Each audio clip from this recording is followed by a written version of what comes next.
কিরে বন্ধু, তুই তো আমার জন্মদিনে ঘড়িটা দিছিস, সেই ঘড়ির ভিতরে আবার আমার নাম হলে? হ্যাঁ আরে বন্ধু, ওই ঘড়ির দাম 15,000 টাকা। আর তুই কি দিছো? আরে আসলে আরে তুই থাম।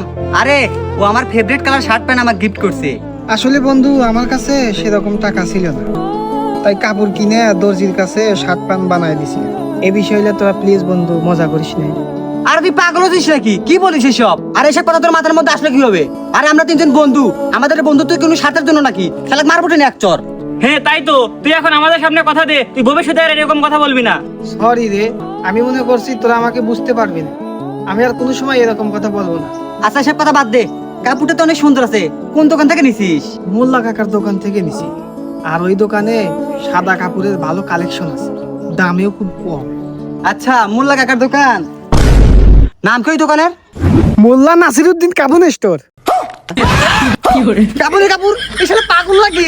আরে বন্ধু, এই যে একটু কম দামে পাছিলা। إن لله وإنا إليه راجعون